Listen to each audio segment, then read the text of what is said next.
All right. Happy Thursday. Is it Thursday? It is Thursday, I think. So let me just double check here and make sure that we are live.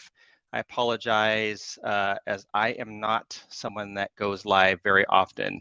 So anyway, welcome to a little hangout. And I see some people in the chat there. I think we've just got a handful of people watching right now. And I know that I am not one of the normal live stream people. I just wanted to jump on and talk about some stuff. And I thought this would be kind of a good format to do it. Share some things. So before we get going, if everyone could do me a big favor and hit that like button real quick, just to help get the notifications out, that would be much appreciated. So a few things. We'll kind of go into some questions later on, and maybe we'll have 10 people watching, maybe there'll be 20, 30. I have no idea how many people. So however many people are hanging out, we'll just kind of have some fun here. But what I'm going to do is I'm going to kind of talk a little bit about some stuff that I wanted to share with all of you about YouTube, about my fish keeping, some recent experiences. And then later on, we'll kind of open it up for questions. And when you guys have questions, just put @Tazawa Tanks so I can see it. And you can ask me pretty much anything. It doesn't have to be about fish. If you have other questions or whatever, we can just chit chat. So anyway, yes, I am not a normal live stream guy. I realize that. But I wanted to do this because a couple of reasons. One, I have some ideas about videos. So the way that it works for me is it's hard to come up with content to make videos all the time on YouTube for one subject, right? Fish. It's not like I'm like a regular, vlogger and can make a video about anything. So after a while, you kind of run out of ideas, and you're starting to kind of go back and kind of do videos over again. And I'm sure other people that make fish videos or whatever category probably run into the same thing. So what I do is on my phone, I just keep notes of different topics that I think might be interesting, or that I might be able to make a video about or talk about, or something that I've experienced that I want to share. And a couple of these things I just thought it wasn't the right topic to make a video about, and I felt like the live stream would be a better format. And then also just to kind of get some things off my chest. Again, not really ranting, but just kind of getting some things off my chest I'll talk about. So anyway, I'm just looking at my notes here. So let's just jump right into it. So I think, and I'm sure a lot of you are probably wondering about the thumbnail and about the topic of this video, and that is one of the topics that I had kind of kept as an idea for a video. I've had people reach out to me that have shared with me that they've had a fish pass. What should they do? How do they deal with it, that kind of a thing. And then I also went through some fish losses as well recently that I didn't share. I didn't talk about it on any video or anything, and just thought it would be a good way to talk about it. So first things first, yeah. So when you have a fish that passes away, and I'm not talking about like any kind of fish. So and I don't want to say that one type of fish is better than another, but let's say that you have an aquarium and there's 30 neon tetras in that aquarium. When you have 1 or 2 neon tetras pass out of those 30 and you've got 28 left, maybe those 2 little fish kind of just got eaten by snails, or whatever happened, they just kind of like disappeared in the aquarium, they got consumed by plants, whatever. That's one thing, and of course that's sad, and never want to see any of our fish die. But when you have something that's kind of more like your wet pet, it's a lot more difficult, right? So if you have like your favorite betta, or your favorite cichlid, or your favorite, Oscar in my situation, that's a lot more difficult to deal with. And then you have to think about, okay, what do I do if something like that happens? How do I handle it? So like, I'm sure a lot of people that keep pets, if you've had a pet pass away, a dog, a cat, a rabbit or something, you'll bury it or get it cremated or something, but there really isn't anything for fish, right? So you could bury it, but that's kind of it. So I'm not going to get into kind of what I did, but you know, people will reach out and kind of ask me, and I don't really have a lot of good advice to give them about that because it's very personal, and everyone's going to deal with it differently. But it's hard when you lose your favorite pet and you're sad and you're upset, and now you have to deal with that. And then the next part is you have to try to understand why it happened, because 100% of the time, I believe it's our fault. And you could say that, you know, I've got these aquariums and I take super good care of them. I've got excellent filtration. I check the water all the time. It's super perfect. But there was a storm and there was a power outage and my power was down for 3 days and my fish died. Yeah, I mean, that's a natural cause that created that situation, but still I think it's our responsibility because we were the ones that chose to keep fish, right? We were the ones that chose to, you know, keep these little animals, aquatic animals, in an environment that's under our care, and we're responsible for them.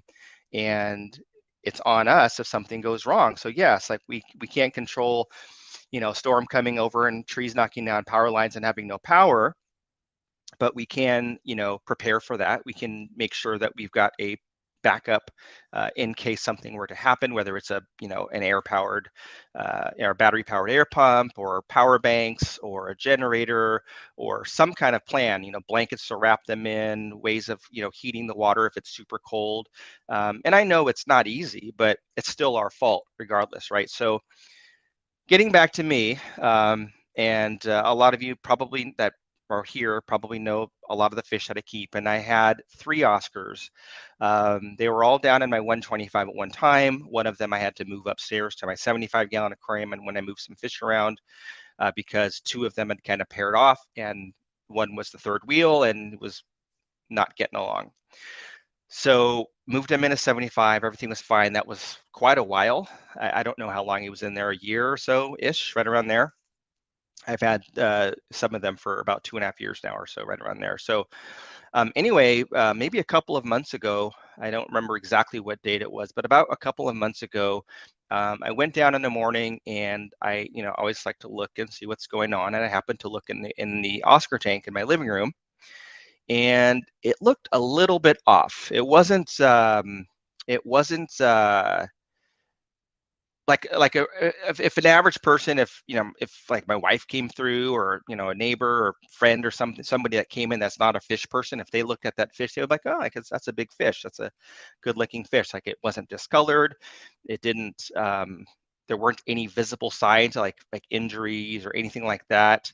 But I could tell, you know, I'm very in tune with my fish, and I could tell that something was wrong and I couldn't figure it out. And I made a mental note and said, I need to go back and check on this guy in a couple of hours. I'll test the water and kind of, you know, see what's going on. Now there was another fish in that aquarium. It was a big pleco, and that was doing just fine. There wasn't anything, you know, visible with that fish, although it's a little bit harder because they're just kind of like a fish sitting on the ground kind of a thing. But so anyway, it was in the morning, kind of went about my morning, you know, doing a little bit of work, checking emails, went back down a couple hours later, maybe 2.5 hours, and he was gone. He had died between the time that I went down to look at him or check in the morning and the time that I thought, maybe I should test the water. Maybe I'll do a water change now. He had already passed away.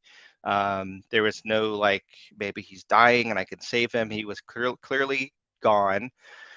And it was heartbreaking, right? And I knew it was my fault because one, I knew something was wrong that morning because I could tell that something was off, and I didn't do anything. And then something that I did or didn't do created that situation, whether it's, you know, aside from, you know, some ailment or something that I wasn't aware of, it's still kind of my responsibility. Even if something's sick, you still want to, you know, treat it. So I had to deal with that, and tested the water. Everything came back normal. You know, no ammonia spike, no nitrites. Nitrate was low. You know, temperature was fine. The only thing that I could think of is that when I was messing with the heater that I have like behind a 3D background, I thought that I felt like a little tingle, and I didn't know if that was enough to cause harm to the fish. So I got rid of that heater, took it out anyway after the fact. It doesn't help me now, but that could have been an issue. But again, that's still my fault, right? The fish was under my care, and it was my fault. So the other pleco was fine. I've had other fish in there since then, no issues.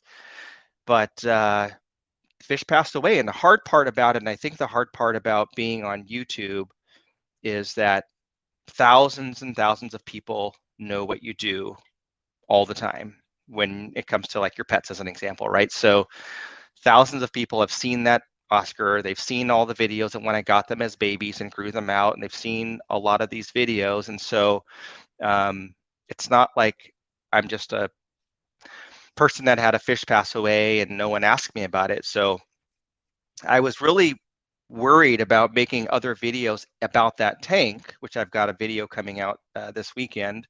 But I was really it was very hard for me to think about making a video for that tank because I didn't want people to ask me what happened to that fish, because I was sad and probably a lot embarrassed, right, and feeling responsible.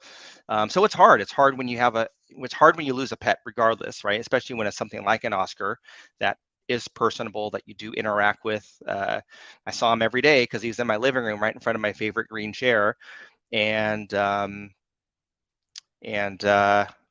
he passed away. So it's hard. It's hard when you have to deal with that. And but I was thinking I would make a video so that I wouldn't have to explain in future videos, but I just figured this would be kind of a better way of talking about what happened. So yeah, so that's kind of my thoughts on when a fish passes. And I think I really do think that that's the hardest part about the hobby, because yeah, things can happen, tanks can break and equipment can fail, and high energy bills and water spills and all that kind of stuff can happen, but that's just stuff that happens anyway, right? You just kind of deal with it. That when you have something that's near and dear to your heart, you care about the fish, you take care of it, you interact with it, and it dies under your care, that's very hard. And I think for some people that sometimes makes you want to get out of the hobby. And it's happened to me before, not in this particular situation, but I've had other situations in the past where I failed to the point where, God, is this really what I want to do?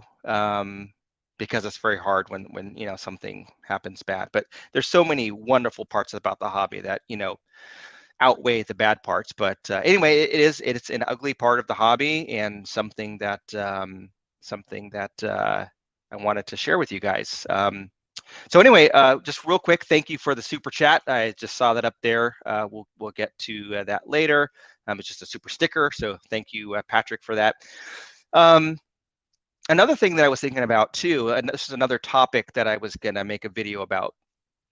So if you guys have questions about the Oscar, we'll go back when I'm done kind of going through my list of things here, and we'll talk about, you can ask me more questions. But the other thing that I was thinking about, another topic that has been sitting on my phone for, I don't know, 3 or 4 months now as an idea for video, and I'm like, no one's gonna click on that video. So that's the hard part, right? So when you're on YouTube, when you make videos, you're always like, if it doesn't get this amount of views, I'm a terrible YouTuber. You publish a video and it gets less than 5,000 views, you want to quit, right? So then you're like, no one's gonna click on this kind of video. So this was kind of one of those, and it's about duckweed, right? So most people probably don't like duckweed. I think I'm in the definite minority when it comes to liking duckweed. Now, I don't love it in all situations. I have some tanks where I will get rid of it as soon as I see one stray little duckweed leaf. But in a lot of tanks, I don't mind. Obviously, there's benefits to duckweed because they will help with water quality, because they're a very fast growing plant. They're right at the surface, and they will just draw out, nitrates, et cetera, out of the water and use it for growth. And it really helps in having good water quality. And in fact, the aquariums that I have a lot of duckweed in require a lot less maintenance than those that do not have it in. And then they also are a great food source. So if you have any kind of fish that's an herbivore or omnivore that will eat plant matter, a lot of fish will readily eat duckweed. Obviously, like goldfish and koi will eat it. African cichlids will eat it, etc. So I love it. and in some cases. But one of the observations that I had recently has to do with behavior in duckweed, which I thought was interesting. And I've never really seen this before in other people's YouTube videos. Thank you, Michael Fish Tank Barn, much appreciated. But the observation that I had to do with behavior of the fish in the aquarium and duckweed. And I like ran some experiments where I would have the exact same fish without duckweed, and then I would let the duckweed go back, and I would observe their behavior. And I did this in 3 different aquariums. And what I've noticed is that when you have a lot of duckweed in an aquarium that's below waist level, so the top of the aquarium is, you could look down into the tank. If you have a lot of cover in there from duckweed or other floating plants, it could be redroot floaters or water lettuce or whatever, the fish seem to be a lot more active. They're less skittish. They will, come out for food when they see you walk up, because probably they don't see like this looming shadow or figure, whatever, over this aquarium that might be like a predator, right? So if you think about like fish in the wild, they would hide under logs, under cover, under leaves, etc., so that things like birds and other animals from above won't see them and grab them. So my observation is that my fish were a lot more active and less skittish and would come to the front of the aquarium when I have duckweed on there. So anyway, I just thought I would share that. Probably not a super exciting, topic, but I thought I would share that with you guys as well, just because I thought it was interesting to, we always think about duckweed as far as water quality and food, but not really behavior. So if you do have an aquarium where like you can look down into the top of the tank, like if you're standing up or if people pass by a tank a lot, and the top of the aquarium is not up here to where they're not going to see anything up here, obviously, then consider like putting something in there, something floating. If you don't like duckweed, then there's other things like water lettuce and redroot floaters, and I forgot the name of something else I have over here, but those kind of plants will kind of do the same thing. They'll propagate very quickly. They'll cover the water, and they'll help obviously with water quality, but they may also help with the behavior of your fish. Now, yes, the downside is that it could be messy. It can block the light to anything down below if you have certain plants and things like that. So something to weigh out, but just thought I would share that little thing with you guys. Before I forget, I do want to remind everybody, I'm not sure how many of you are subscribers to the Aquarium Co-op channel. I'm assuming most of you. If you're not, go to the Aquarium Co-op channel and subscribe, and also consider becoming a member. We've got there's a presentation tomorrow by Dr. Joe Cutler. This is a talk that I've seen before. He's updated it since I've seen it because it's been a couple of years, but it was one of the talks where I was like fascinated the entire time, and it's on mormyrids, which are fish that can communicate electronically, like elephant nose and things like that. So he's a doctor. He's done stuff for like National Geographic. He's a conservationist and ecologist. He goes to Africa for like months at a time and studies these fish in the wild, and very fascinating. So that is on Saturday. If I said tomorrow, I meant Saturday. So Saturday morning at 11 a.m. Pacific time, there will be that talk. So I just wanted to get that out there real quick. Excuse me. So yeah, on the topic of Aquarium Co-op, this is interesting too. We're just talking here. I don't even know if I'm going to keep this video on YouTube. I might delete it tomorrow. Who knows? But you guys are here for it live, so there you go. But so going back to YouTube, I'm just I saw something about someone likes that I'm honest. Sometimes I'm just maybe a little too transparent, but it's kind of fun that way. But on YouTube, obviously, the more content you make, the better chances you have of growing your channel, right? If people watch, right? If I make 1,000 videos and only 5 people are watching, I'm never going to grow. But if I make a video and 10,000 people watch every time, then my chances of growing are better. So I was in Seattle a couple weeks ago. I think it was a couple weeks ago now, and I was talking to Corey. I was like, maybe I should film more than once a week and make more than one video a week. And so to backtrack, for those of you that don't know, I work for Aquarium Co-op, and well, technically I work for myself because I'm a contractor, but Aquarium Co-op employs me or pays the bills, kind of a thing. So, so I was talking to Corey, and I said, maybe I should make 2 videos a week instead of 1 video a week. And he said something that was really interesting to me. He said, he goes, Zenzo, as far as like a fish YouTuber, you've kind of like, you've peaked, like you've made it. And I was like, huh, what does he mean? It's like, yeah, I make sense. And basically, I've gotten to the point where I have moderate success on YouTube, 60 something thousand subscribers and, doing okay. But I was able to work with Aquarium Co-op and get a very nice job and career, making, very good money. And I thought, God, you're right. Like, even if I had 1 million subscribers, I don't know if I would be making this much as I am right now with 60. So anyway, I thought that was kind of funny, just something that popped in my head today. So anyway, I've been going on for about 20 something minutes, so I want to get to some questions and and answer some questions that you guys have of me. So thank you again to the chats and stickers there. I just saw Dorcula said, you better not delete it. Your hair is on point today. So yeah, okay. So let's talk about hair, okay? For everybody out there in the world that sees this and has some funny comment to say in the future, this is my natural hair color. I can't tell you how many people have commented on videos about people think that I've gone too far by dyeing my hair gray, because I know that a lot of young people will bleach their hair and they'll color it gray because it's like dyeing your hair blue or red or purple. They do it gray, and it's cool, right? It's not dyed, it's natural. I started going gray 30 something years ago. So gosh, I'm getting old. I remember seeing my first silver or white hair, whatever you want to call it, probably 32 years ago ish. I was in high school, like sophomore year, something like that. And I found white hair on my head. And by the time I was in my mid-20s, I could find them all over. By the time I was in my mid-30s, it was just a losing battle. And I said, no way, I'm not going to run around with gray hair at 30 something years old. So I colored it. I colored it black. Every week I'd color my hair.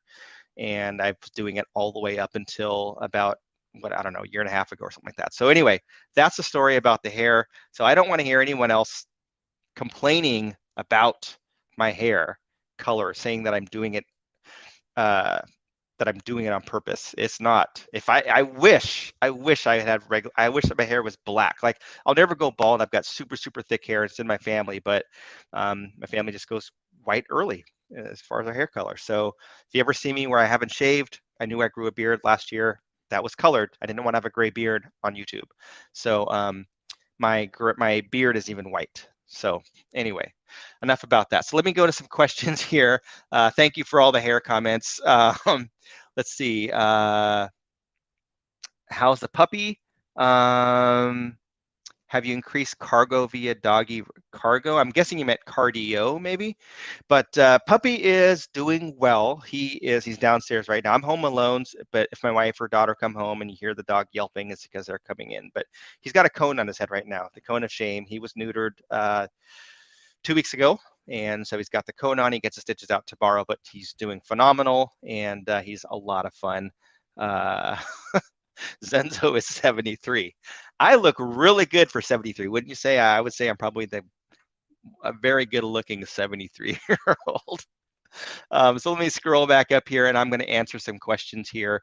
Again, just put at Tazawa Tanks, because I won't see it if you guys don't do that. Dorkla was talking about fertilizer. Yeah, I think, if you have a fish that maybe you don't love, I think that's a good thing. If you have like your favorite Oscar, you might for me, I'd probably like, maybe I'd plant like a flower or something. I know that Serpa Designs does that, like when something dies, they'll like plant like a tree on top of it or something like that. But yes, they would make a good fertilizer, obviously. Let me just see here. Lots of hair comments. Okay, so if you at me, because I saw someone put my full name, just put at Tazawa Tanks, and that will show up. Because if you put my first name, it won't show up. Do you think aquarium sells stock? Do you think aquarium co-op sells stocks on day? I buy from aquarium co-op about 4 times within 1 month. They ship very fast. I don't quite understand the question, Patrick. I'm basically, I think what you're asking is how do they ship so quickly? So if you place an order, so let's say that you place an order today, and let's say you did that noon your time, it's very likely that your order was processed and out the door today. So depending on where you live in the country, what zone you're on, you could get that by Saturday as an example. So it is very fast. In fact, a couple of times, a long time before I worked for Aquarium Co-op, I would place an order and thinking, oh, it'll be here in about 4 or 5 days. And it's like one time I think it was there like the next day, which just blew me away because I placed the order in the morning. It probably went out that day. And then I'm in California, so it was a quick, shot down. But within a couple of days, yeah. So I think that's, but yes, that's something that we really focus on. That's something that Corey is really focused on as far as, making sure that, we stay on top of shipping as quickly as possible. Marlo says, if a fish dies, do you need to immediately change the water? Marlo, so it really depends. I would test the water. You don't necessarily need to change the water immediately. It really depends on what the situation was. So let's go back to the very beginning when I was talking about the neon tetras. If you have 28 or 30 neon tetras and 1 or 2 dies, you probably don't need to change the water. It might have just been where something happened and maybe they were old, maybe you've had them for 4 years and a couple passed away, and you've got lots of plants in there and they can consume it. If you have like, a few die, you probably want to test the water. And I would say test the water before you change the water. You don't necessarily need to change the water until you know, like, oh, there's a problem. If it's something that, obviously if there's a problem or if the fish is decomposing or if it's been in there for a little bit and you don't have a lot of plants and other stuff to absorb that decomposing body, then yes, you'd want to do a water change. So if something dies and it's a little bit bigger, like if you have like a dead pleco or something in the tank and there's ammonia going up, definitely you'll want to do a water change and get that ammonia out. But if it's like a little tiny tetra and there's lots of plants and floaters in there, then you're probably okay. Let's see here. Oranda Power, what is the video you are the most proud of?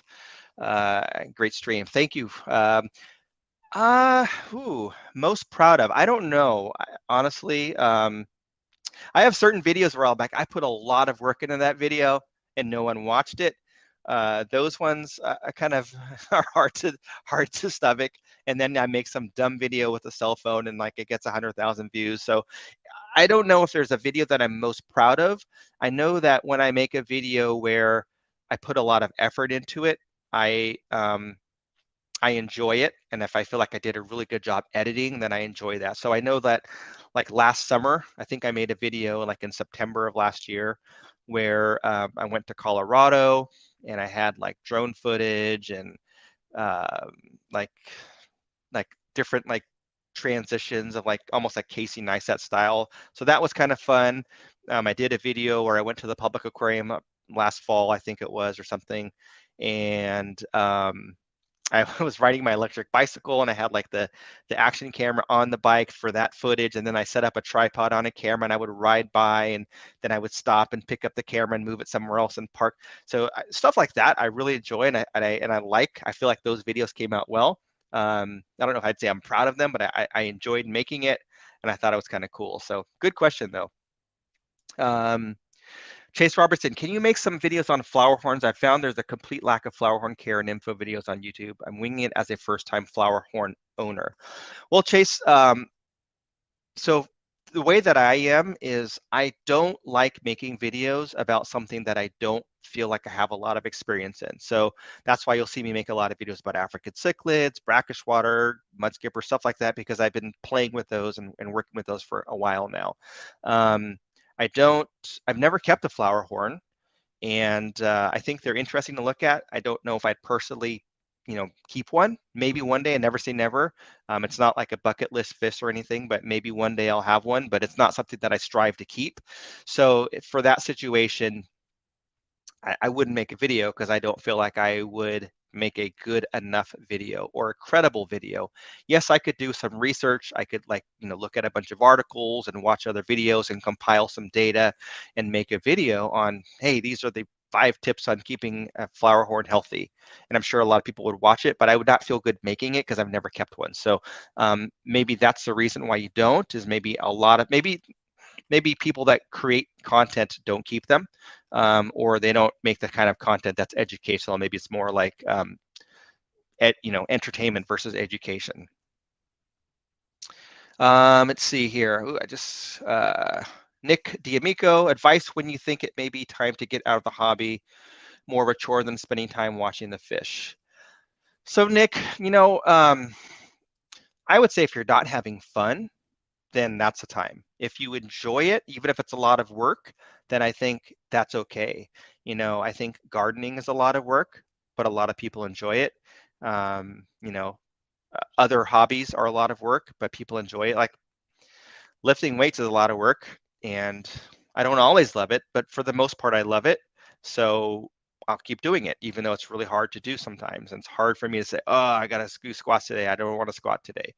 But so I would say if you're not having fun anymore and you're not getting the same, enough joy out of it that you're putting into it as far as effort, then that would be time to maybe take a break, or maybe change up what you're doing to pique your interest again. So if you're someone that's been doing, let's say, African cichlids for a long time, and like every 5 days I got to do a 70% water change, and they're always fighting and they're killing each other, and I got all this fry I can't give away these fish fast enough.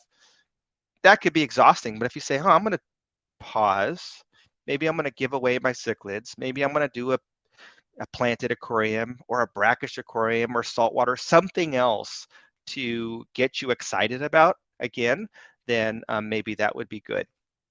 Which is why I have such a very diverse collection, right? If you look at my collection of fish, like I'm not a planted guy only, planted tank, or I'm not like only monster fish or only, African cichlids. I kind of have a lot of different types of fish because I like to be interested and challenged and always looking for something new to do with the fish. So that's why I like to have lots of different types.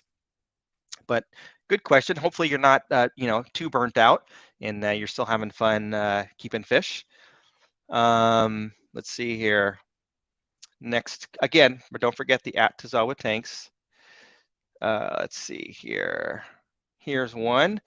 Do you like aquascaping? Any tips? Your tanks are amazing. I really love your spray foam background. Thank you. I actually have a video coming out this weekend all about 3D backgrounds because I had a terrible experience recently and I shared it. But aquascaping. I wouldn't say that I'm an aquascaper. In fact, I don't think any of my tanks would really be considered aquascaping. I enjoy looking at them. I think that they're very interesting to look at. And Ryo Watanabe, like his aquarium that he just shared a video about that he entered in the world competition where he got 59th place. Beautiful aquarium. I really like looking at it.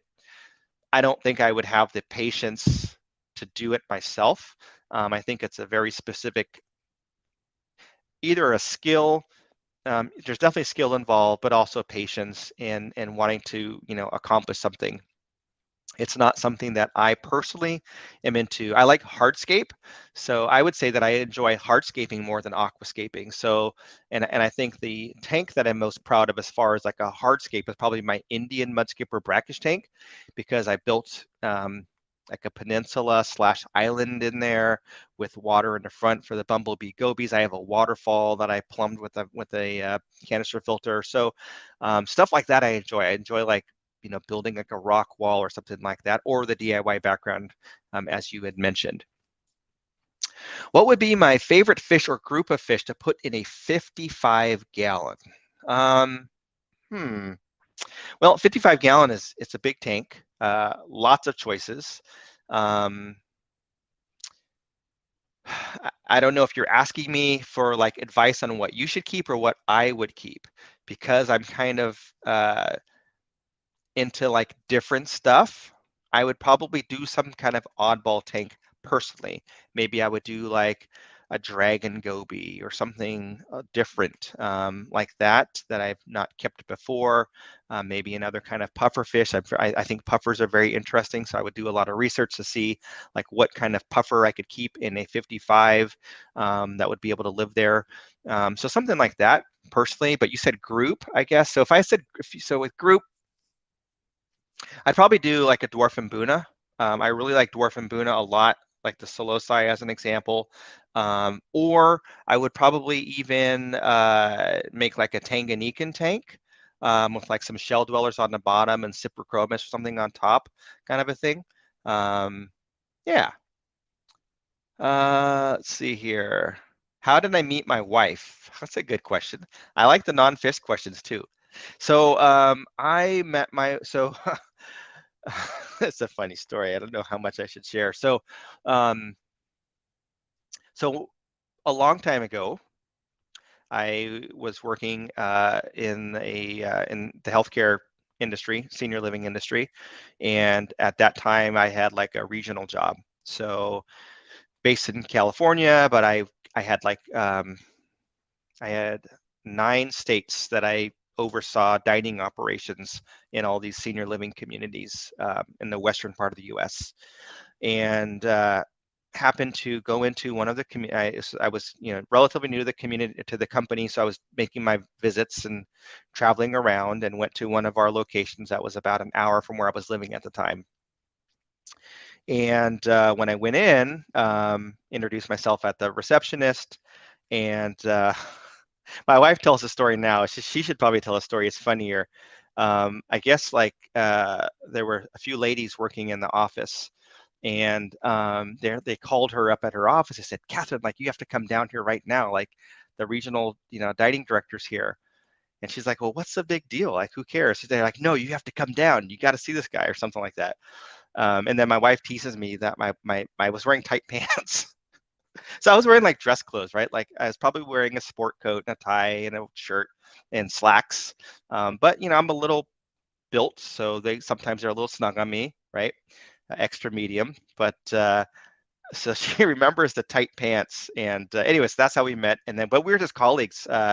We were just colleagues at that time, probably for a couple of years before we even went on a first date. But yeah, that's how we met.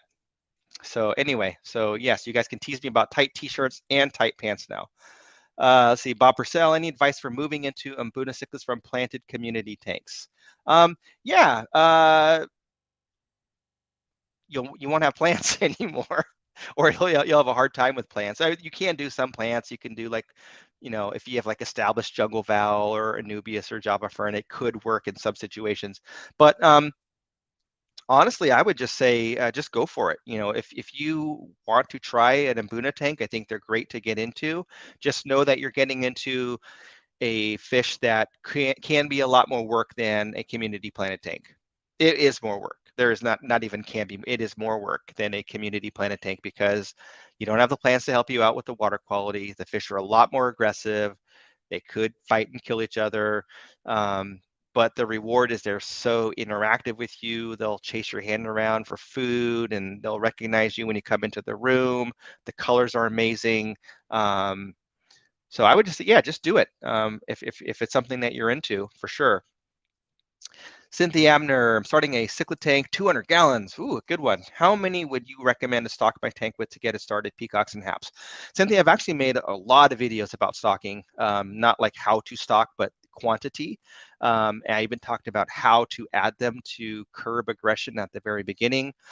I would say that for 200 gallons, it's not so much the gallons, but the size of the tank So let's say that your 200-gallon is a 8-foot tank. You could easily have 50, 60 fish in there, right? Super easy.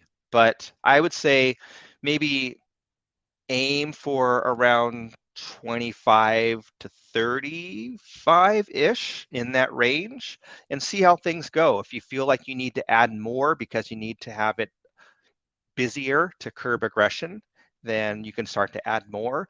But if you just start like, say, I'm going to get 10 of these and 10 of those and 5 of these, and it's too much, right? So I would just say pace yourself. And I like to add them like 4 to 5 at a time and maybe plan on having 25-ish to start with and see how that goes and kind of go from there. Lumpy Dog, do you miss track days? Every time you smell gas, burning brakes, or tire smoke, you think of the track. You know, actually, I do miss track days. In fact, I just got an email because I was in this little thing, and I got this email about a track day at Sonoma Raceway, which is half an hour from here, for cars that I could do next Monday, but I'm just way too busy just getting ready for the ALA and stuff like that. But yeah, I do miss it. I watch a lot of racing on YouTube, Formula One, any kind of road racing and motorcycle racing, World Superbike, MotoGP, Moto America, everything. And I do miss it. I miss it. But I don't miss crashing. I don't miss paying for broken parts. I don't miss being hurt. I like walking around and being able to not limp. But yeah, I do miss it. Patrick Hardy, thank you again for another sticker. It's very cool. Evan is asking, sorry for your loss, pet, judging by the title, but thank you for live streaming. You should do it more often. Yeah, I appreciate that. Thank you. Yeah, it was maybe if you missed it, then you can go back and watch the beginning, but basically just kind of it's just not easy when you lose a pet, and how do you manage that and how do you deal with it? And you know, I thought about live streaming more often, and I thought maybe I should do it like once a month or so just to kind of interact with people. But there are so many people live streaming, and you know, they've got all the good mics, and I could easily do that. I guess I could do it, but I just I've got a lot of balls in the air, to be honest. Like, I'm like between family and lifting weights and work and making, I'm just like, ooh, like, can I fit in another thing, kind of a thing. So I'll try to do it more often, not every week like some people, but maybe once every couple of months or so, just for fun. Maybe I'll do it if I feel like I have something to talk about.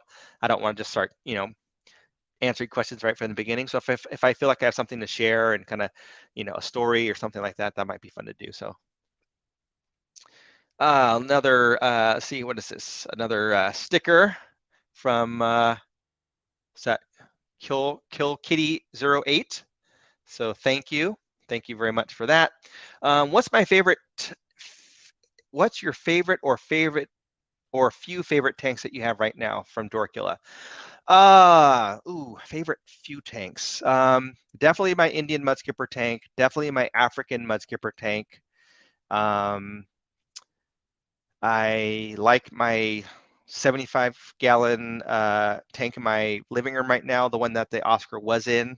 There's other fish in there that came from your house, which we won't talk about right now, but I like that tank. I love my 60-gallon Tanganyikan tank with the rock wall that I built with the shell dwellers and Brashardi. I like my Selosai tank. I like my Tanganyikan Julia DeChromis tank. I like a lot of my tanks. My Planet tank I like a lot.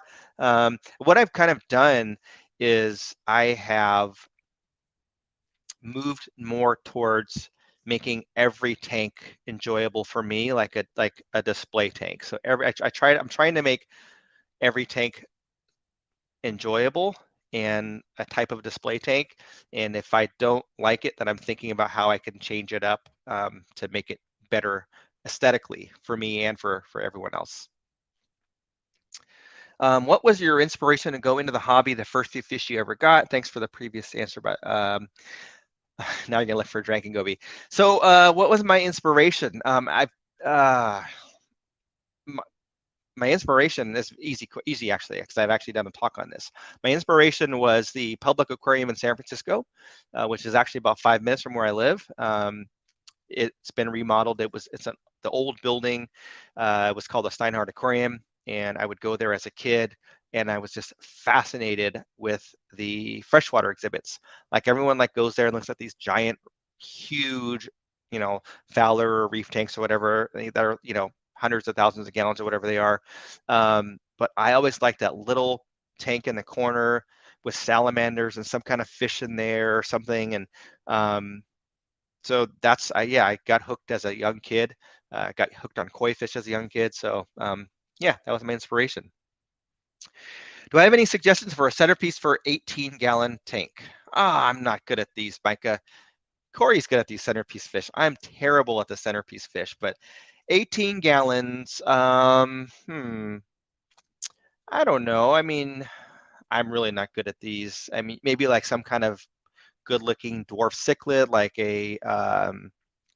like a Bolivian ram or something might be kind of cool because they're a little bit different, a little bit hardier than the German blue rams. Maybe an apisto. Um, Even like a gourami, like a honey gourami or something like that. But yeah, I'm not good with the whole centerpiece thing. Let's see here. What American or South American fish have you had? I've had geophagus. I've had angelfish. I have discus. Trying to think. I've had red devils, fire mouths, convicts. What else? What am I? Corridores. Oh yeah, plecos. Pretty much all every tetras. Lots and lots. Not a whole lot of large Oscars. Not a whole lot of large like Central American like cichlids or anything like that. But just because there's so many different fish available from the Americas, Central or South America, that it's pretty easy to have something. I'm gonna take a sip of water here real quick. All right. Hey, Zenzo, are there any other fish tubers you enjoy watching or have influenced your own channel besides the Coop? Yeah, like I watch a lot of, I don't watch as much fish YouTube as I used to be honest. I used to watch a lot. Now I don't have the time so much, or I'm just focused on other stuff. Or when I watch YouTube, I'm like watching camera videos, and because that's kind of like my other little thing. But I would say that I can't think of any specific YouTuber. Maybe Serpa Designs, just because of how he goes about his stuff. I really enjoy the care and thought that he puts into his work.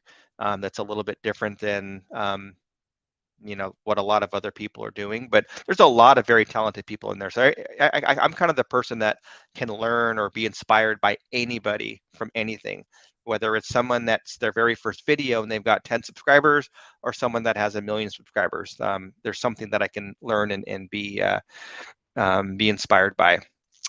Melissa Jeswald with a super chat, so thank you very much for that. And you don't have to super chat me to get your questions answered. Just put @Tazawa Tanks, and I'll gladly read your question. You're going broke keeping your RCS red cherry shrimp. I'm assuming Denolay products are the only thing that boosts the reproduction cycle. Is there something you're missing? Well, Melissa, I am so appreciative of the $10, but I'm so sorry that you spent $10 on me asking about cherry shrimp, because everybody knows that I am the worst shrimp keeper in the world. I keep a mono shrimp all day long, but I have not been successful with cherries. I will be doing another experiment in the future. I'm going to probably get some from Corey and bring them back home. But if someone else in the chat can please answer Melissa's question, I would much appreciate it. Or if you are an expert on cherry shrimp, you can @Tazawa Tanks me, and I will read out your answer for her if she doesn't see it. Let's see here. Cynthia Abner with the hippopotamus sticker. Thank you very much. Much appreciated. Is a soft-shelled taco truly a taco or a burrito? I don't know. Tomato. I like soft shells personally. So if I were to order tacos, I like the soft street tacos. So like when you go to like a Mexican restaurant or a food truck and they have those little soft tacos with carne asada or whatever in there, I love those. And I love burritos, but whatever you want to call them, I don't know. I know Corey calls them burritos. I just like to eat. Have you ever done a species profile video in the past, or would you consider doing some on the fish that I keep? Yeah, I have done species profiles. I just don't call it a species profile. And maybe I don't go in depth like a true species profile, talking about the genus and where it's from and the type of water it's kept in and from the wild, that kind of thing. But yeah, I've talked about fish that I've kept and how to keep them and, tips about them. I've talked about obviously lots of African cichlids. I made videos about Oscar care. I've made videos about mud skippers. But lots, yeah, I can't think off the top of my head, but yeah, I guess if it suits me, I will, kind of a thing. What would be a good tank mate for blue and black rams in a 75-gallon community planet tank? New to rams, but not sure if you could have cherry shrimp with them. Again, terrible with cherry shrimp, so don't ask me on that one because the cherry shrimp won't last regardless of what fish they're in there with.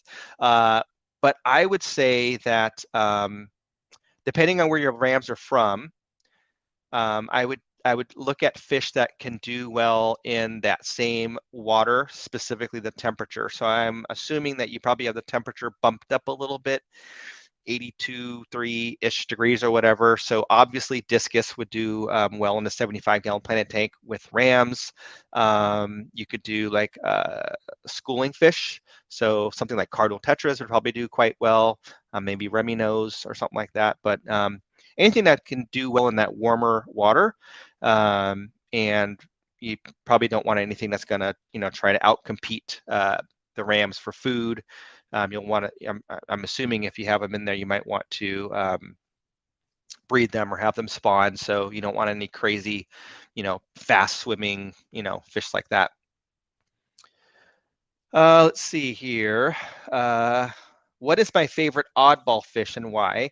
My favorite oddball fish is a mud skipper. And why is because I think that they're totally interesting. They're a goby. I think that there's so much that you can do with them as far as types of scapes, because they are fish that can walk on land essentially. So there's a lot of different things that you can do with them, and there's a lot of different fish that you can keep with them that can tolerate that brackish water. So you can keep them with different types of gobies that can tolerate brackish water. You can keep them, that could be like night gobies or bumblebee gobies, depending on the type of mud skipper you have. You can do them with live bears, lots of different live bears that you could keep them with. So that would be really cool. Puffers and other fish. So I really do like them, and they're very unique. You don't see them very often in the hobby at all. So, yeah, thank you, Evan, for the dumbbell there. The nice 25-pound dumbbell sticker. Let's see here. What is your opinion on hybrid fish? I don't think I have blood parrots. Is it because you don't like them? Same for African cichlids. It's not that I like them or don't like them. It's just when it comes to African cichlids, I'm perfectly fine with them. Some people are staunch, like in one camp or another, they object to a hybrid, right? So they say you cannot have this peacock mixed with that peacock or this mbuna mixed with that mbuna. I love OBs. I have a bunch of them. I don't care. I think they look beautiful. In fact, I think that OBs are probably the most beautiful looking peacock Alanacara that you can have. With that being said, that's just my personal preference. As far as parrots, I've not had good experiences with parrots, so they're not fun for me. Specifically, when I used to have my aquarium service business, one of my customers had parrots, and I would get bit, like literally bit. And I remember when I passed that client on to another friend of mine that also has a service business, and he got bit, and he sent me a picture where he was bleeding from his hand. So, I mean, they're okay to look at. Cool, really bright reddish orange King Kong parrot or something's cool, but it's not something that I don't feel very strongly about fish. Like, oh, you can't have that, or you shouldn't do that, or I hate that. It's just, hey, you like it. It's not for me, but I can appreciate it. That's kind of how I feel about certain fish. The Fish Witch says, I breed and sell shrimp. I find that varying their food helps to keep them happy. I don't up the temp. Hotter water makes their lifespan short. I have heard the temperature thing about the about shrimp. So going back to Melissa about the cherry shrimp temperature, I've been told that cooler is a little bit better. So that might be something for you to think about. For me with the food, like it doesn't matter because I have such high quality food and I have such a variety of food. It's just something that I was not doing properly, obviously, going back to it being my fault with the shrimp.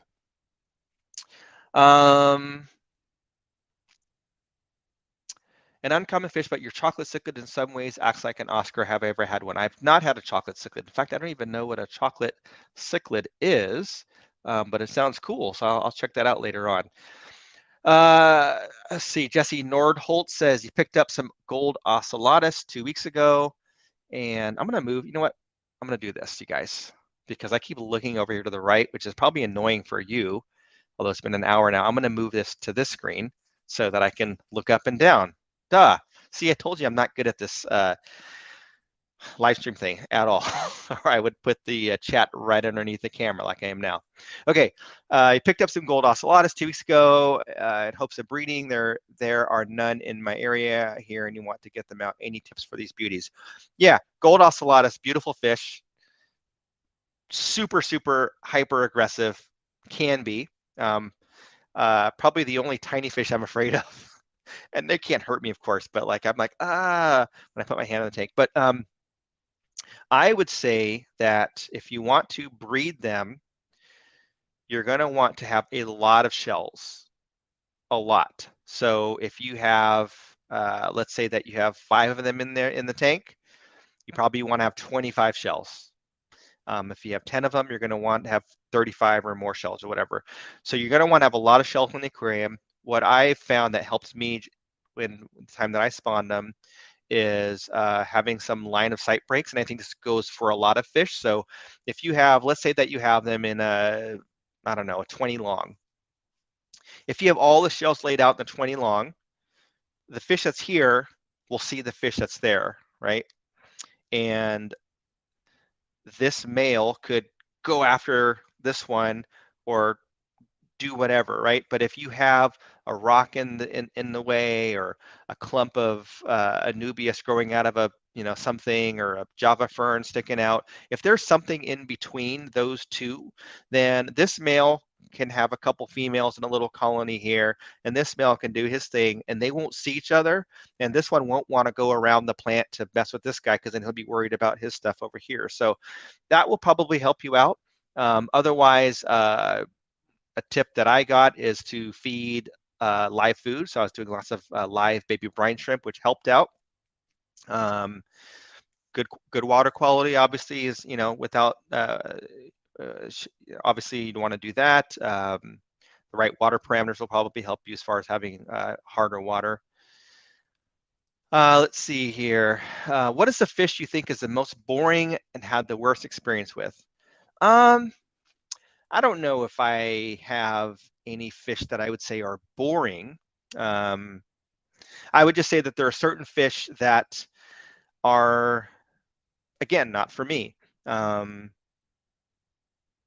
I can't think of anything, and I don't want to offend anybody by saying, oh, your fish are boring. But yeah, I just say, I think that in every situation, or with every fish, you could have them in a situation that's engaging and interesting. And it probably has to do with the scape, the hardscape, the aquascape, the setup, the inhabitants in the aquarium. I think that if you have the right situation, anything could look good. As an example, I'm not a fan of glowfish. I understand that they're in a hobby. I think that there is some validity to them being in a hobby because they can help get people interested in fish at a young age. So you have someone who's in 4th grade, maybe they don't really care about, breeding apistos, but they see these really cool neon colored fish and they're like, ooh, I want that. For me, I'm not a fan of like plastic plants. I'm not a fan of clown colored gravel and glowfish. But if someone took those glowfish and made this amazing scape that was like science fiction, like Star Wars. Maybe you suspend like a TIE fighter and you've got all these little cool like figurines in there and you had glowfish in there, I would be like, whoa, like I want that tank.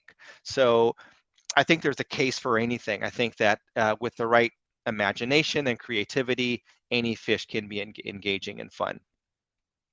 So again, for those of you that are just popping in, if you want me to answer your question, put at Tazawa Tanks. Otherwise, it's kind of hard for me to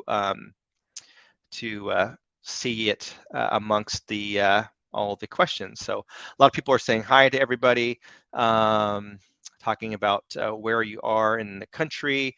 Someone's saying hello from New Orleans. You lost 7 of 13 fish during Hurricane Ida, and the aftermath definitely hurt your feelings. Yeah, that's I'm sorry that happened. That's horrible. And there are some situations where you have to just, you know, determine what's the best course of action. And in some cases, you might have to say, I have to not worry about the fish. I've got to worry about feeding my family or getting us out of here to a hotel or rescuing our dog and going to our in-laws. So there are situations like that where you just kind of have to make a decision, which can't be easy. And losing fish during a storm, I'm sure, is definitely difficult. But for everybody out there, I would say that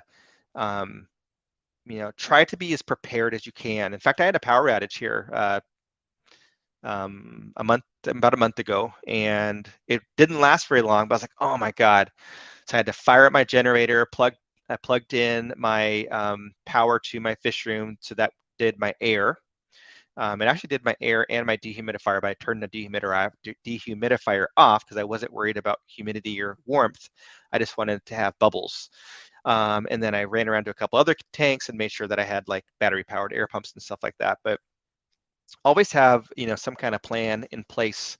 And above and beyond that, and this is something that I've made a video about before, but probably not a lot of people saw it, is be super prepared if something were to happen to you. So in my fish room, actually it's on the outside of my fish room now, right by the door, I have a big envelope. It's like a 8.5 by 11 envelope. And inside that envelope are typed out instructions. And those instructions are for my wife or for anybody else that happens to be there. So if something happens to me, if I go to the ALA and get eaten by an alligator next week, and I can't come home because I am eaten by an alligator, my wife is not burdened with having to care for the aquarium. She knows what to do. So she'll know who to call to take care of the fish, do the water changes, who to give the fish away to, who to donate the tanks to. It's all spelled out in detail with emails and phone numbers in there, because I care about my family and I don't want them to be burdened with 30 aquariums if something were to happen to me. So that's something else to be prepared for, in addition to hurricanes and power outages and things like that. Let's see here. You bought an Amazon puffer from Aquarium Co-op last week. They are the fattest ones you've ever compared to other store puffers. Great job. Yeah, so I think if you do have the experience of shopping at Aquarium Co-op, you're fortunate because the way that they care for that fish. And I'm not just saying that because I work for them, but because they really do have a system that we have a system that really does give you the best chance of having healthy fish. So the way that we bring fish in and quarantine them right away. So if you've been there, there's a room that is for employees only with a sliding door or a door, and you go in there and all those fish are quarantined. They go through the medication process and everything. They're fed and fattened up, and before they're put onto the floor for sale, where a lot of stores that you go to, and even the big box stores like the Petcos and the PetSmarts or whatever, you walk in and they'll have fish there, and maybe they turn the lights off, and so they'll say these fish are not for sale, but then the next day they're for sale. And so they haven't gone through any quarantine, they haven't been fattened up on good foods, and your chances of having a healthy fish are lessened in those situations. So yes, we do take extra effort in making sure you guys get good fish. PJP started keeping Neocaridina shrimp recently too. You need to double check temps in your tanks. You mostly use preset heaters, might need to switch some equipment around. Yeah, so Melissa, if you're still here, hopefully you're getting some, hopefully people are telling you about cherry shrimp. And I need to try again. I really, really, really thought that this was the time that the cherry shrimp would be fine perfectly in this tank, but it didn't work out. So what would be the best species of peacock cichlid for a beginner in the African cichlid hobby, which are the most rewarding to keep? Honestly, in my opinion, and people will probably disagree with me, in my opinion, they're all the same. The color variations you'll have, but as far as behavior, people say the OBs are the meanest, or anything with a blaze on his head is going to be meaner, or the sunshines are going to be more peaceful. Or honestly, I've had lots of different types, and they pretty much all behave the same. Yeah, if you have a dominant male, it's going to be a butthead, but pretty much. I personally don't feel like any of them, as far as peacocks, are that much different than the other. Some will get a little bit bigger than others, so that might be something to think about. But other than that, I personally feel like there's not a lot of behavioral differences between a red shoulder and a sunshine, or anything like that. So hopefully that helps. Chris Robertson said they make an automatic switch to start your generator when the power drops, or many brands do. Yeah, that would be cool. Mine, the generator that I have is I have to manually fire it up and get it running. I'd probably have to look at getting a different generator, and maybe that's something I can do in the future. But where I live in California, the power outages are very few and far between, and if we have one, it doesn't last very long. This one that happened, I think it was probably out for like an hour and 15 minutes, something like that. So I didn't need to do anything, but I had no idea how long the power was going to be out for. So basically, I was home. So as soon as the power went out, I'm like, oh, let's turn everything on. But if I were gone somewhere and the power was off for a couple of hours, it probably would have been just fine, just resetting clocks and stuff like that. Let's see here. 4 weeks ago, one of your Mbuna dropped her babies. You moved them to a 20 tall for grout. Now another is starting to spit hers out. Are the two batches safe together? 4 weeks ago, probably maybe.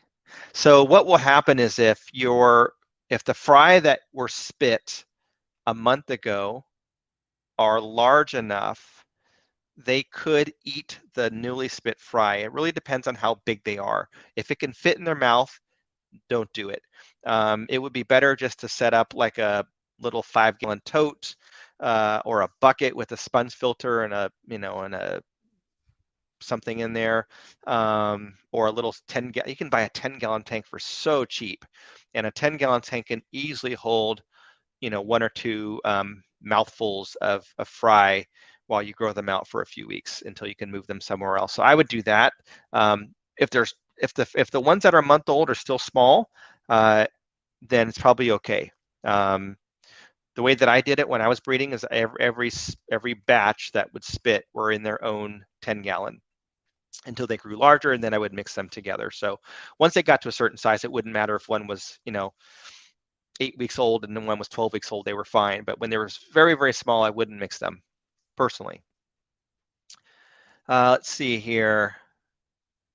You just started your first planted tank, and when Ida came through in Louisiana, and you were without power for 22 days. Wow, it all died, starting over, waiting for a cycle. You're seeing film. Is it ready? You're seeing film on the aquarium, like on the top of the water. That doesn't necessarily mean anything about the cycle. If you're seeing film like on like surfaces, like if you see stuff like on like a white stuff on wood or on the glass, it could be like a buildup of bacteria. It could be just like detritus settled there, or some other organic. I would just test the water. I would just get some test strips and test the water and just make sure that you don't have any ammonia or nitrite. If you have live plants in there, probably fine. And yeah, that's awful. 22 days, that's tough. Apart from fish keeping, do you enjoy keeping other species of animals? I've got a dog. We have a dog. The only other, yeah, I think the only animal that I've had that's not a fish or like a crab or something in the tank is a dog. I'm allergic to cats, so no cats. Love dogs.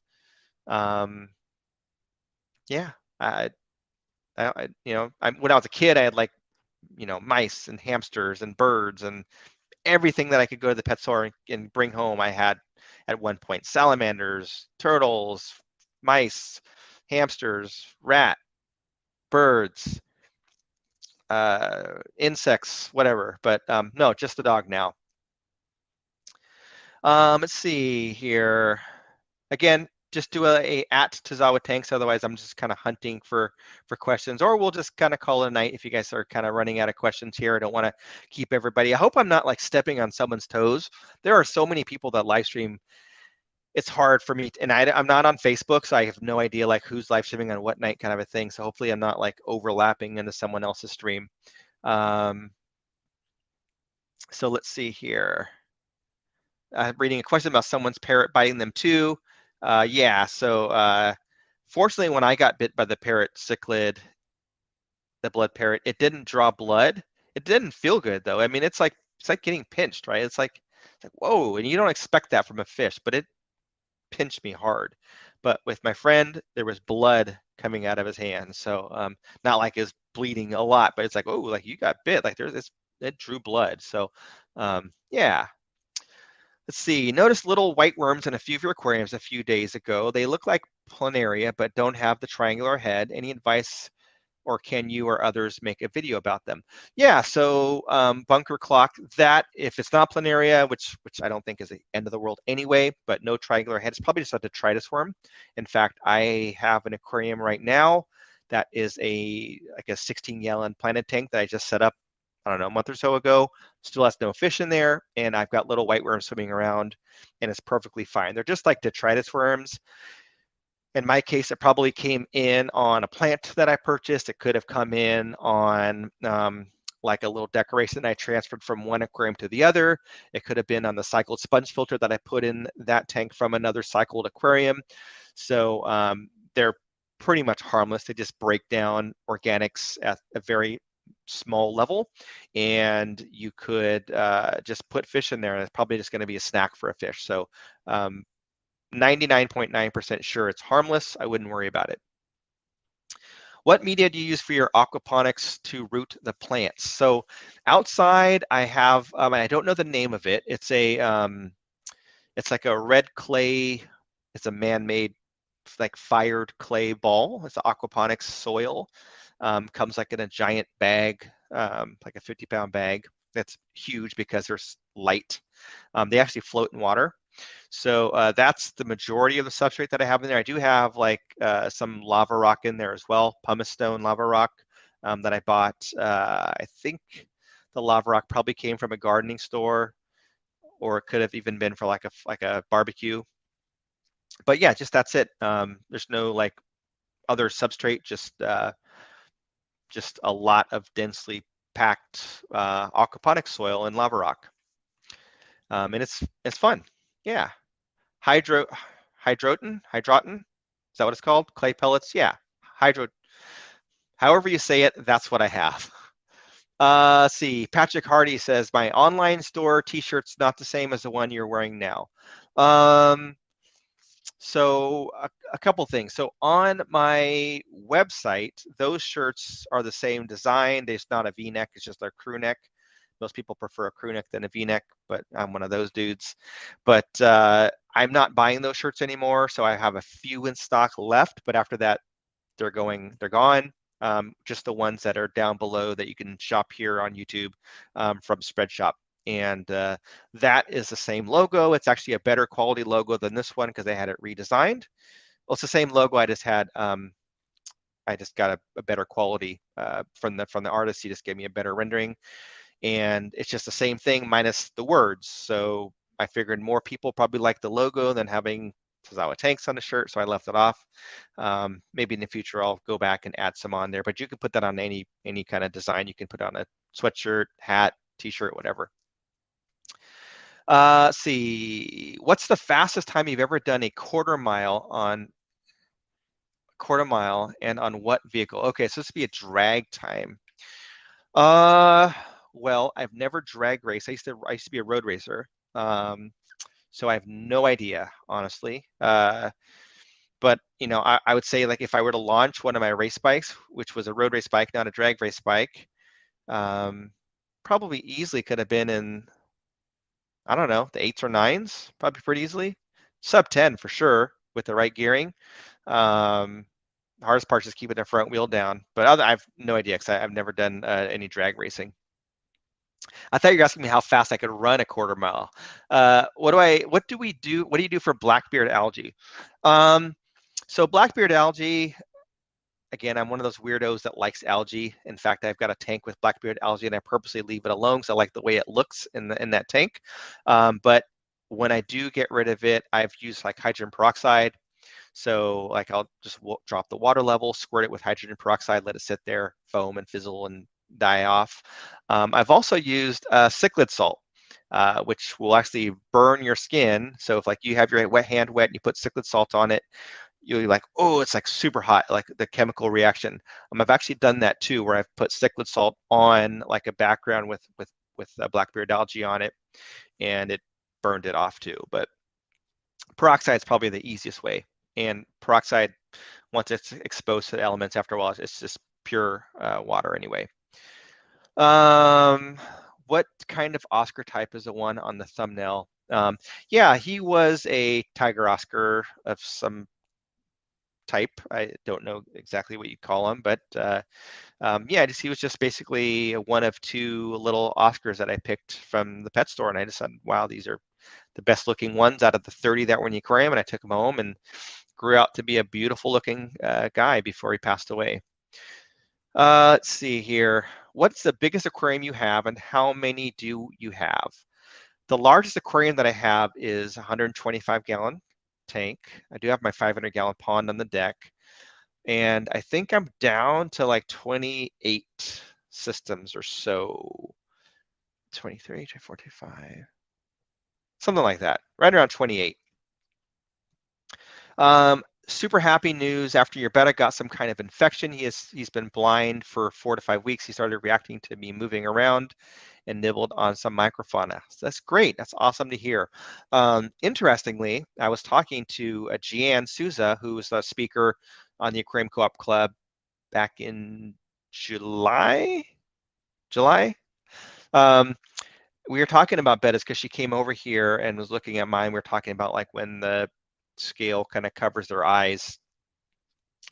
And she said that bettas are one of the fish that being blind doesn't impact them as much because our other senses are so good still. So even if you have a betta that's blind, it will still be able to navigate and find food and can be happy. So glad that yours is reacting well, and glad that you're happy. Yeah.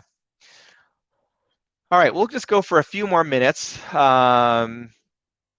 Let's see here. Because I don't want to like be staring at like the chat trying to find something to read out. So again, type in @Tazawa Tanks so I can see it. JH Aquatics is here. Hey, how's it going? Haven't seen you in a while. He's talking about mental and physical health and wellness should always come first. Yes, I'm not sure what that's in regards to, but yes, I would agree. I think that that's really important. You know, focusing on yourself is important. Physically is good. Obviously, it helps you in having good heart health and stuff like that, and can also help your mood and your mental health as well. So I don't think enough people focus on. I don't feel like enough people focus on their health. So whether it's mental health or just taking some time out, going for a walk, whatever. Let's see.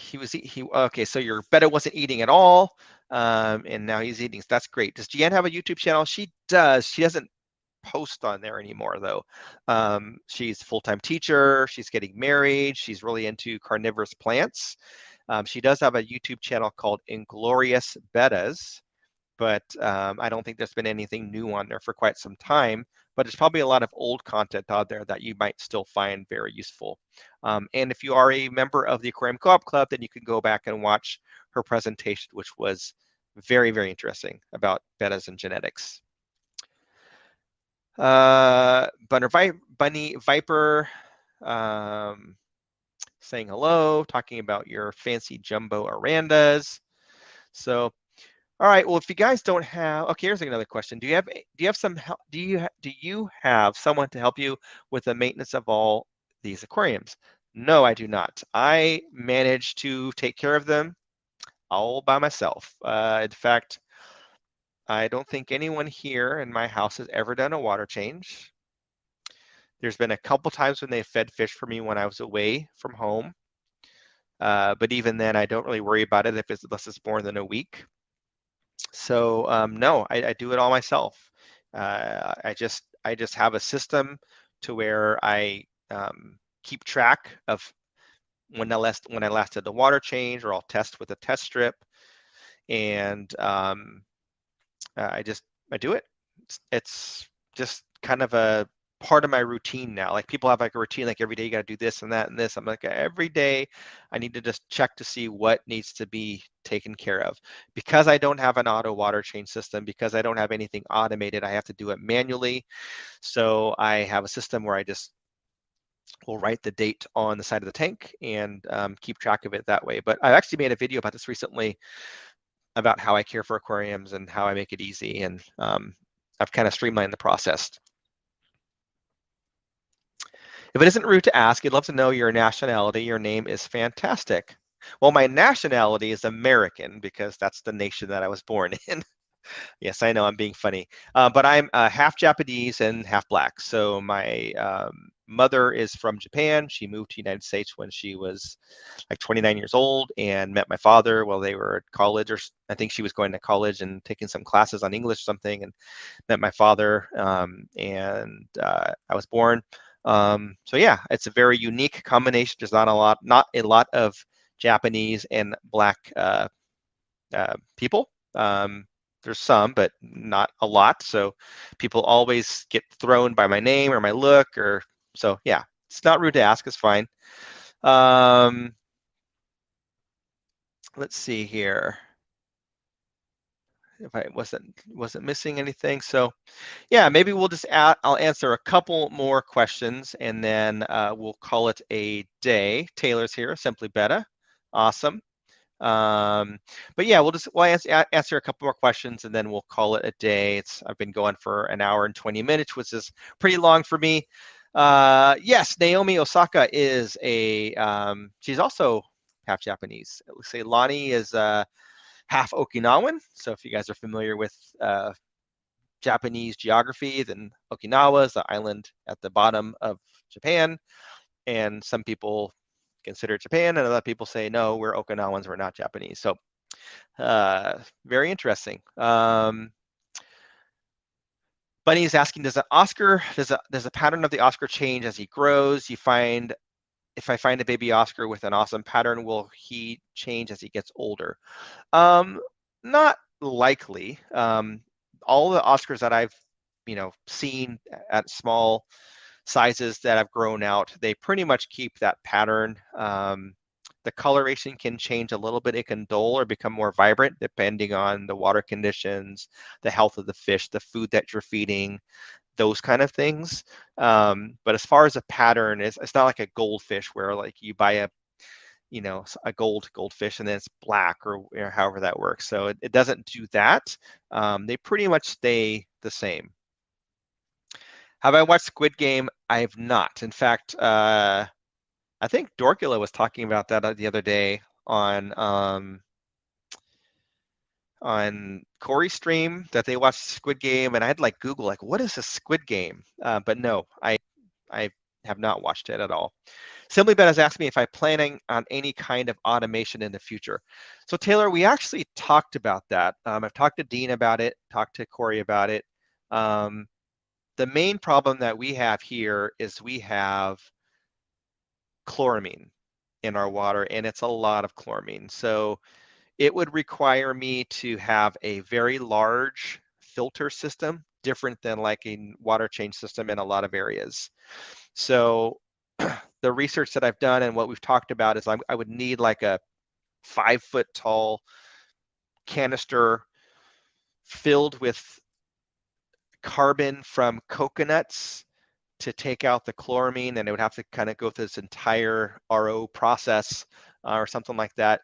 And then I got to drill all the tanks and do the, so it's a little bit more than I would want to do at this point. If I were to move and build a new if I were to move, I would build a new fish room. So if I ever build a new fish room, wherever that may be, my goal will be to have it automated. So I would drill the tanks, have either a full automated system or a semi-automated system. So even if it's not fully automated, it would be semi-automated to where I could, turn on a switch and turn something and the water would drain and then kind of refill to make it easier. But it's a lot of work right now. So hopefully that answers your question. Lonnie says, thanks for the stream, Zenzo. Quite a treat. We know you're super busy. Have a great night and weekend. Appreciate the work you're doing. I appreciate it. Thank you very much for that, Lonnie. Yes, I do have more work to do. In fact, I have to proofread an article for Aquarium Co-op. I've got to film some B-roll for a video that comes out on Saturday. And I'm still preparing for Saturday's live stream. So again, for those of you that are not members of the Aquarium Co-op channel, consider becoming a member because there are some cool things that we do now and some cooler things, more cool, other awesome stuff that's coming down the pipeline. Does a 1 micron solid carbon block filter out chloramine? I don't know, Chris. It might have to go through a few of those. And I think it's, what I've been told is that the level of chloramine that we have here is pretty high as well. So yeah. Do I try to reuse aquarium water for the garden grass? Well, for the garden or grass, if I had a garden, I would. But I live in San Francisco and I have a deck/patio, which 70% of it's taking up by my pond, which filters itself. And then I've got some fake grass and a barbecue. So no yard here for me. I do sometimes, every once in a while when I'm doing water changes, I'll fill up a giant garbage can, the roller, and I will water like the trees in my front. But yeah, I don't really have that luxury.